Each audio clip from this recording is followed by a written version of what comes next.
Olá, boa noite. Saci Pererê, Curupira, Boitatá. Esses nomes são familiares para você? Hoje é comemorado o Dia do Folclore Brasileiro. Como surgiu essa tradição que faz parte da cultura do nosso país? Saiba agora no Jornal da UFO.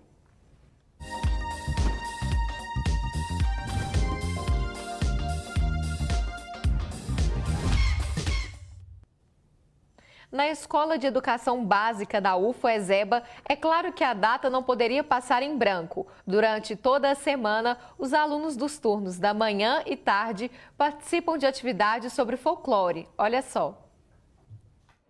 Sabe a amarelinha? É folclore. Ele é muito mais que as histórias que aprendemos quando crianças. Aliás, você se lembra delas? Vamos refrescar a memória com uma ajudinha de quem entende do assunto. Tem a mula sem cabeça. Eu imagino que ela tem um rabo em chama, mas algumas histórias ela não tem. E assim, na história que eu vi que ela tava apagando fogo, porque ela queria proteger a natureza. A Yara. Ela já existe há muito tempo. Eu sei que ela é uma sereia. E o que ela faz? Ela protege os mares. O famoso Saci Pererê. Ele anda pulando só com o pezinho. E o que ele faz de bom? O que ele faz? Ele ajuda um pouquinho as pessoas. O Curupira. Que protege a floresta. Ele anda tipo normal, só com o pé virado. E o cabelo dele? Ele é espetado, vermelho. E também o lobisomem. O que ele faz na noite de lua cheia? Proteger os animais. E é um homem ou é um lobo? O lobo e o homem. Logo na entrada da sala de leitura, o Saci Pererê, o Curupira e a mula sem cabeça recepcionam os alunos. E quem aqui gosta de folclore? Mas afinal, o que ele é? A professora do primeiro ano explica. O folclore é entendido por nós como uma cultura popular que é passada de geração para geração. São lendas, né, que são trabalhadas aqui na Ezeba. Não só as lendas, né, do folclore participam também músicas, cantigas populares, né, que são toda a cultura que é passada de geração em geração e de pessoa para pessoa. Aqui na Ezeba, folclore está presente o ano todo. Como é uma cultura popular e o folclore ele tem a ver com a história de vida também das pessoas, é algo que participa da vida das crianças e está presente. E a gente tem que cultivar isso, né? Trabalhando isso diariamente com as crianças e com as famílias. Por isso, hoje, no primeiro ano, a gente tem um projeto Parceiros na Escola, em que os pais vêm para a escola para dar uma aula.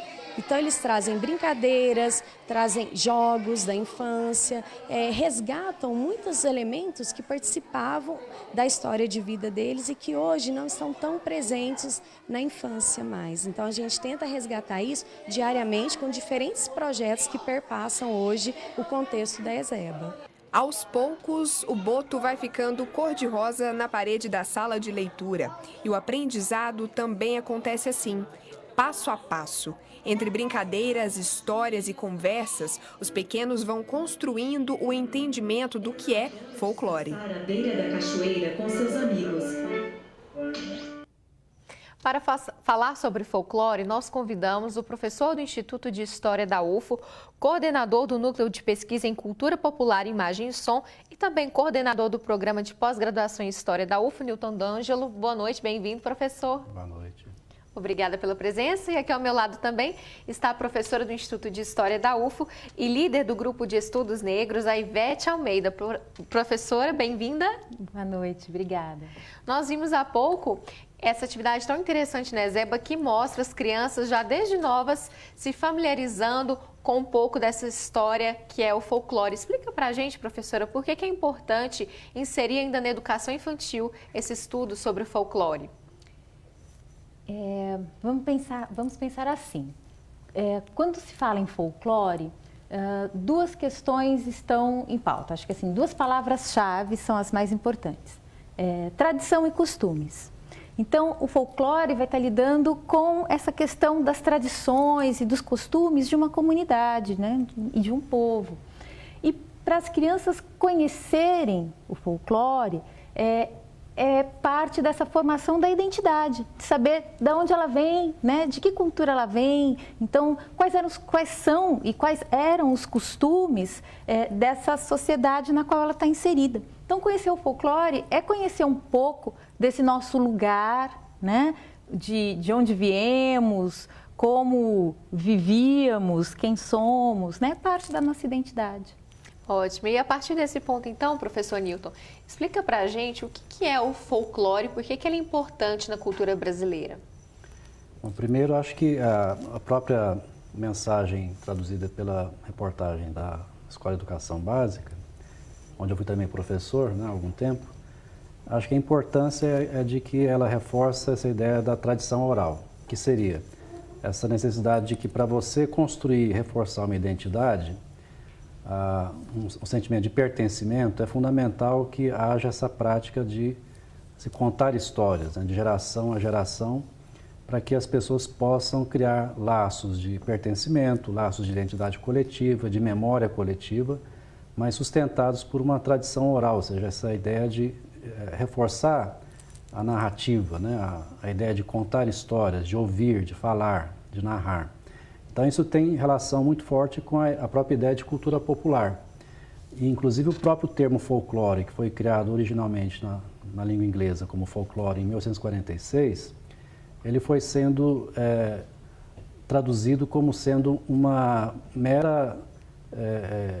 mero colecionamento, né, de contos antigos, de contos populares, de crenças, de superstições, poemas populares, histórias populares, e que acabou se transformando numa espécie de reserva dessa tradição a ser meramente revisitada em alguns momentos, né, nessas celebrações, no próprio dia do folclore e na própria ideia de classificação dessa cultura popular.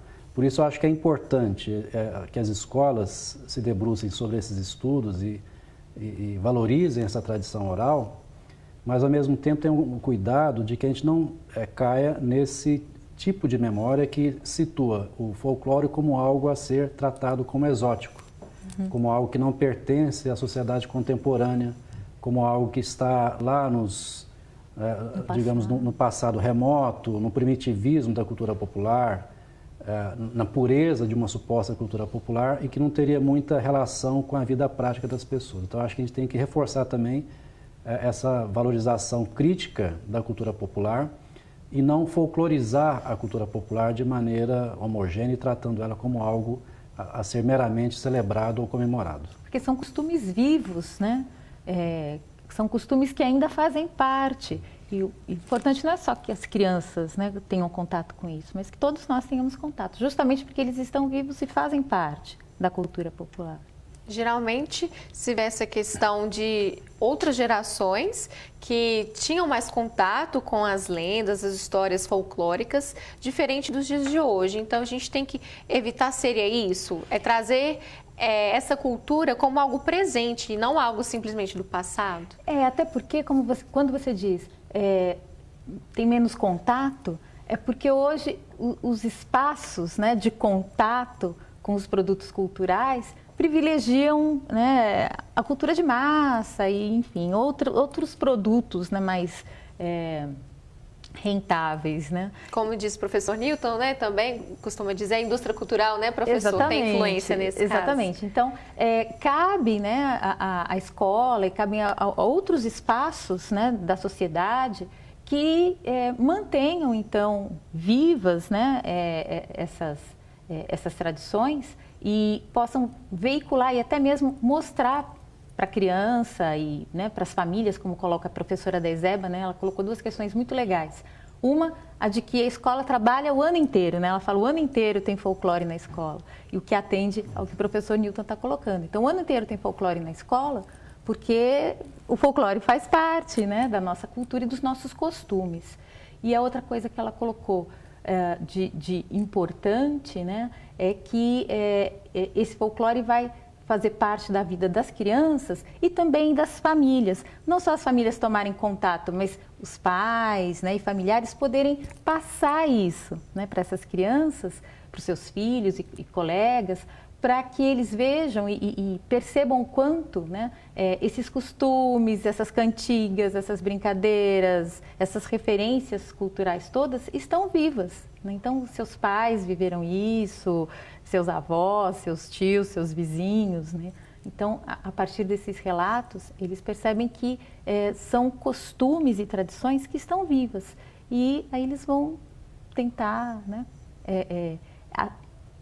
atribuir valor a isso e se apropriar, né, também do que lhes for interessante. O assunto tá bom, daqui a pouco a gente continua.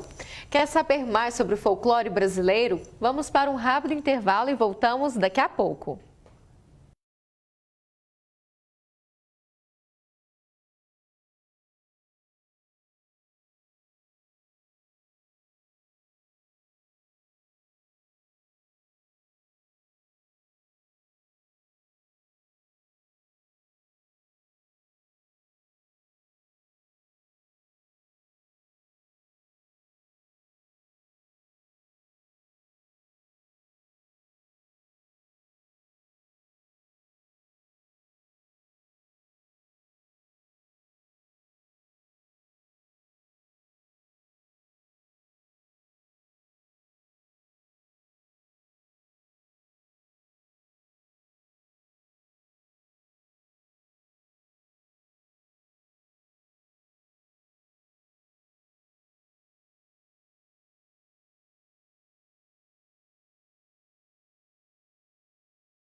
O Jornal da UF está de volta. Agora é hora de conferir a previsão do tempo.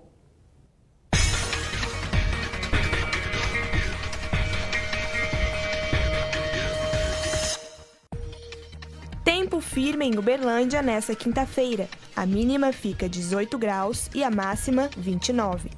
Em Patos de Minas, faz sol durante todo o dia e a temperatura cai. Mínima de 8 graus e máxima de 22. Em Monte Carmelo, há predomínio de sol e poucas nuvens no céu. A mínima é de 15 graus e a máxima 30. A quinta-feira continua mais quente em Ituiutaba. Termômetros marcam entre 19 e 33 graus. Céu aberto em Araxá e com um pouco de nebulosidade no fim da tarde. As temperaturas podem variar entre 17 e 28 graus. Professor Newton, é muito comum nós ouvirmos as lendas urbanas nos tempos de hoje. Elas também podem ser consideradas folclore brasileiro ou não? Bom, originalmente o folclore sempre esteve mais vinculado às práticas rurais, né? Mas em relação a isso, por exemplo, o caso do Saci Pererê. Na década de 20, o Monteiro Lobato, na época, escrevendo para o Jornal Estado de São Paulo, ele fez uma enquete pedindo cartas dos leitores para contarem a história do Saci Pererê. E foi a partir daí que ele vai, inclusive, construir essa obra relacionada ao Sítio Pica-Pau Amarelo, os personagens, e vai produzir uma obra que até hoje é bastante referenciada nessa questão do folclore. Mas eu imagino que o folclore, tal qual a gente verifica hoje, ele acaba sendo ainda uma imagem, digamos, de celebração de algo que não tem vida. O próprio Michel de Certeau usa o termo a beleza do morto, a se referir a essa folclorização da cultura popular, por entender que ela não está morta, porque ela está presente na vida das pessoas, inclusive nos segmentos urbanos, marcado, né, por memórias e por tradições rurais, porque esse habitante do campo migra para a cidade e leva consigo essas tradições, esses costumes. E aí acaba se tornando, na verdade, uma sobrevivência dessa identidade no meio urbano, que é um meio marcado pela dificuldade de emprego, pela dificuldade de sobrevivência, pela violência, pela mudança da marcação do próprio tempo, pela correria da cidade, pelos automóveis, pelo barulho, pela poluição. Então, isso acaba se tornando também um referenciamento desses costumes e dessa identidade no meio urbano, a partir da visitação a essas tradições orais, esses contos populares, superstições, crenças populares, o próprio catolicismo popular, as benzeções, né? São instrumentos não apenas situados nesse âmbito do folclore ou de uma suposta cultura primitiva, mas na verdade, um referencial de sobrevivência dessas culturas no meio urbano também. Interessante. E, professora, nesse processo, até mesmo, bem citou o professor, né, Saci Pererê, Monteiro Lobato, há muitas questões que envolvem, né, no meio acadêmico, a ideia do preconceito. Realmente, o folclore ainda sofre situações de preconceito? Como que isso é visto no meio acadêmico, por exemplo? É interessante porque essa questão envolve, por exemplo, a gente pensar na existência de diferentes preconceitos, né? Então, por exemplo, o preconceito linguístico é um preconceito que existe, né? Então, em se pensar que a linguagem regional, né? Ou a linguagem de grupos rurais seria uma linguagem incorreta, feia ou, né, de menos valor.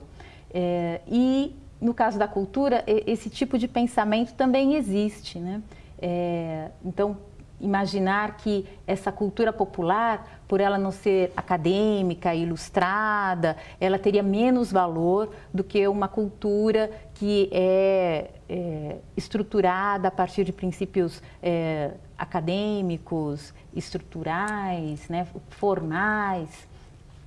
E uma das discussões da academia e que tem que envolver a sociedade é essa de que, na verdade, tanto em relação à cultura, né, não se pode pensar em cultura com mais valor ou menos valor, né, mas pensarmos em que diferentes expressões da cultura representam diferentes modos de vida, diferentes grupos, e abandonarmos a ideia de que exista uma hierarquia entre elas, tanto entre as práticas culturais, né? Não há como se pensar numa cultura melhor, né? Ou de mais valor e de menos valor, tanto em relação à questão linguística, né? Que também acompanha, né?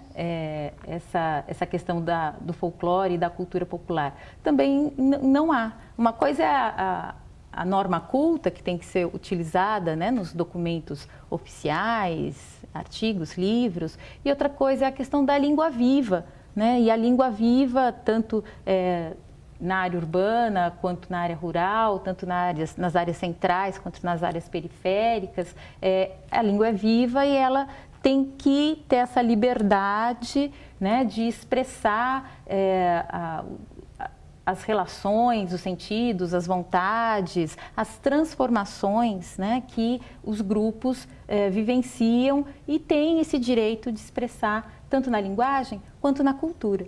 E se a cultura voltada para o mundo contemporâneo, para o mundo urbano, ela vai expressar muitas vezes essa velocidade, essa maquinização, essa informatização, a cultura popular, ela nos traz de volta também relações que nós estamos quase perdendo, né, com outros mundos, né, com a natureza, com o imaginário. Então, o lugar da cultura popular é esse de nos recolocar nesse lugar que nós estamos quase perdendo o contato. Então, ela não tem que entrar em disputa, né, com a cultura urbana do mundo contemporâneo, né, da velocidade, da informatização, da maquinização.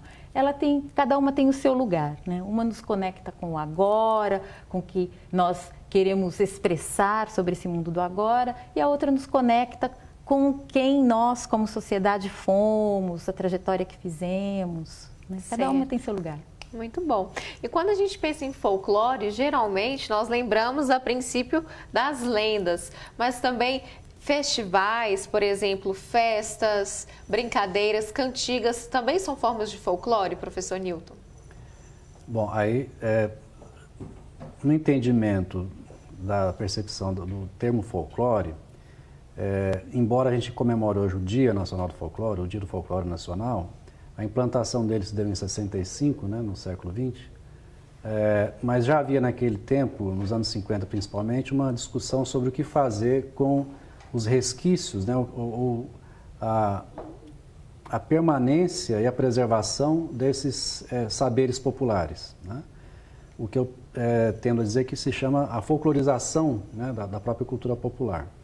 E a ideia é justamente preservar essas manifestações populares, mas ao mesmo tempo tratando-as de forma elitizada, né, no sentido de resguardá-las desse sentido de primitivismo, né, de algo a ser colocado apenas confinado no passado, na tradição, sem muita relevância para a sua atuação e a sua ativação de mudanças no presente, né. Inclusive, um dos exemplos mais famosos, o folclorista Câmara Cascudo, dizia que com o surgimento do gramofone na década de 20, ou pelo menos com a popularização dele na década de 20 no Brasil, a música sertaneja, a música de raiz, a música popular iria desaparecer, né? Houve inclusive uma missão, as missões folclóricas de 1938, né, comandadas por Mário de Andrade, que visitaram vários estados do país para guardar materiais, registrar as vozes dessas cantorias e trazê-las para esse universo do museu, né, para o estado de São Paulo, para a cidade de São Paulo, e uma suposta tentativa de preservar essas tradições populares.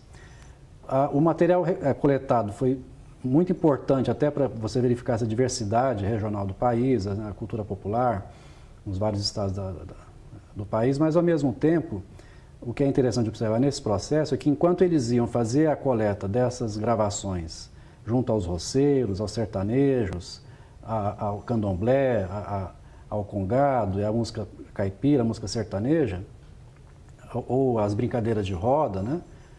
Ao mesmo tempo, simultaneamente, você tinha um processo, como já relatado, de perseguição à cultura popular. Perseguição ao samba, perseguição ao maxixe, perseguição ao candomblé, tratado como macumba, como algo a ser execrado pela civilização, e os instrumentos rítmicos dessas celebrações religiosas da cultura afro-brasileira iam sendo confiscados pela polícia e doados a esses cientistas, antropólogos que fizeram essa peregrinação nas chamadas missões folclóricas, o que mostra que ainda há muita elitização, não apenas do ponto de vista das instituições, mas também dos intelectuais de modo geral, historicamente, no sentido de tratar a cultura popular como algo primitivo e folclorizado. Mas eu tendo a acreditar que se nós queremos hoje resgatar e defender e preservar a importância da cultura popular, mesmo utilizando-se o termo folclore, é preciso celebrar e comemorar o Dia do Índio todos os dias, o Dia da Consciência Negra todos os dias, buscar referências na cultura popular para além das superstições e lendas e crenças e buscar, por exemplo, a medicina popular que está sendo apropriada pela indústria farmacêutica, né?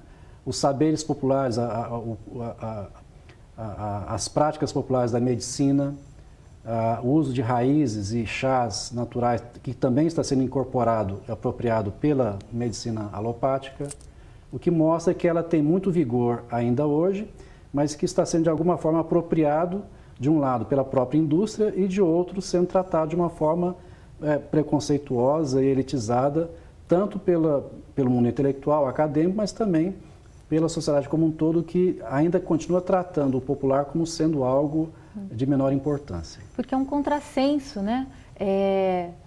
Entendemos que tem um valor e por isso deve ser preservado, deve ser estudado, mas no momento em que as pessoas realmente praticam, né, e querem se apropriar disso, e, enfim, coloca na rua, né, e de fato vivenciam essas práticas, aí são perseguidas. Então é como se, para muitas pessoas da nossa sociedade, né, e aí a gente coloca academia e até mesmo algumas políticas públicas, é como se o folclore devesse existir só nos manuais, né? Ele deveria existir só nos manuais, nos arquivos e não na vida das pessoas. No dia da comemoração, e o que a gente está colocando é justamente para tentar isso. Infantilizar o popular, né? Ele tem que Por que ser ele está sempre preso vivenciado. aos livros infantis? É porque é justamente a tentativa de infantilizar o popular e tratá-lo como algo menor, que é ingênuo, que é puro, que não tem vigor e não tem atividade no presente. Ele não nos afeta diretamente no presente. Até falando nessa questão de infantilizar, né, nós vamos saber sobre a comunidade acadêmica algumas lendas que eles aprenderam ainda na infância e que eles guardam na memória. Olha só. Acho que é o Saci Pererê, né? Que é o mais famoso, que é dele que eu lembro. O que você lembra dele, assim, em geral? Que ele é um garotinho com uma perna só, que vive nas florestas, e eu acho que a roupa dele é vermelha, né? Tô meio ruim. Eu acho que a história que eu mais lembro é a lenda do Guaraná, né?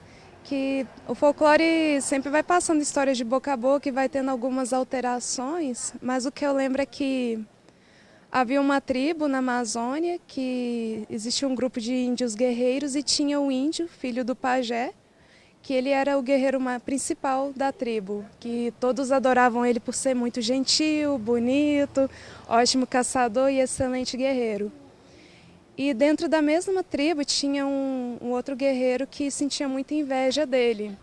E por causa disso ele planejou um assassinato escondido, matou o índio e escondeu o corpo dele. E até onde eu sei, pelo que eu lembro da história, os pais do índio, o pajé e a outra líder indígena, eles encontraram o corpo e, como já estava sem vida, eles arrancaram os olhos dele e plantou em volta da aldeia. E foi assim que surgiu o pé de guaraná. Que aí nasceu a árvore de guaraná, que são frutos vermelhos, mas quando ele se abre parecem olhos. Aí a história do guaraná fala que é uma planta que está lá para proteger o lugar e vigiar quando os inimigos estão se aproximando. Essa é a lembrança que eu tenho mais forte, assim, dessa lenda. Professor Newton, geralmente as lendas, as histórias folclóricas, elas têm o objetivo de trazer uma moral da história, um ensinamento? Desde as histórias que circularam na Europa moderna, né, que faziam parte da Biblioteca Azul, que circularam em livretos populares, romances, contos infantis, essa circulação de livros e contos populares, ela se deve muito a essa necessidade de afirmação e de sobrevivência dessa cultura popular e que é captada pelo mercado editorial, né? Então, eu entendo que a sobrevivência desses contos e dessas histórias se deve muito menos digamos, a presença, né, como você estuda, da própria indústria cultural, porque mesmo com toda a parafernália tecnológica, com o desenvolvimento da televisão, do próprio rádio, da internet, essas histórias, essas crenças, essas superstições, elas ainda permanecem, ainda que de forma enviesadas, ou às vezes incorporadas, ou submersas em outras linguagens mais modernas, né, e mais eletrônicas, mas eu entendo que elas sobrevivem justamente porque elas reportam a uma resistência, uma necessidade de sobrevivência, de pertencimento e de identidades coletivas e que, portanto, elas não vão desaparecer com o tempo. Elas podem ser reelaboradas, recontadas de outras formas, mas que tem a ver com essa necessidade de afirmação de identidades, que são diversas, são plurais, mas que podem ser também buscadas na tradição da cultura indígena, da cultura afro-brasileira. E justamente está aí, digamos assim, a riqueza da nossa produção literária, né, da literatura oral e da própria cultura popular, porque ela se estabelece em uma situação de compartilhamento, né, de identidades da cultura negra, da cultura indígena, e que tem que ser valorizado o tempo inteiro, o ano inteiro, sem que isso caia num argumento de isolamento, de pureza, ou de ingenuidade, ou de isolamento mesmo dessas tradições. Certo. Professora, para a gente encerrar, na sua opinião, como que o folclore influencia as nossas vidas ainda nos dias de hoje? Como o professor Newton colocou, faz parte dessa nossa construção de identidade, né? E dentro da sua observação, né, sobre se o folclore e particularmente as lendas, né, estão ligadas, a que estariam ligadas, eu penso que essa nossa necessidade de nos conectarmos com algo que não é de agora, não é do material, né? Mas é a nossa necessidade de nos conectarmos com o que está no imaginário, né? O que nos conduz para um universo do mágico, né? Um universo mágico, um universo fantástico. Então, da luta do bem contra o mal. Então o folclore, ele nos possibilita, né, estarmos nesses outros mundos, porque eles também acionam parte, né, da nossa percepção da realidade, parte da nossa construção das representações do mundo, né? Nem tudo que nós entendemos, pensamos e construímos vem só do que é racional, intelectual. Então a gente precisa desse outro espaço, né? Do mundo mágico. E o folclore e as lendas tomam esse espaço, né? Que é um espaço necessário, né? Para todas as culturas. Ok, infelizmente nosso tempo chegou ao fim. Professor Ivete, professor Newton, quero agradecer a presença de vocês aqui no Jornal da UFO. Voltem sempre. Eu que agradeço. Foi um prazer. Amanhã no Jornal da UFO vamos conversar a respeito dos problemas nos rins e bexiga e as formas de tratamento. Você tem dúvidas sobre o assunto? Envie para a nossa página no Facebook ou Instagram. Boa noite, até lá!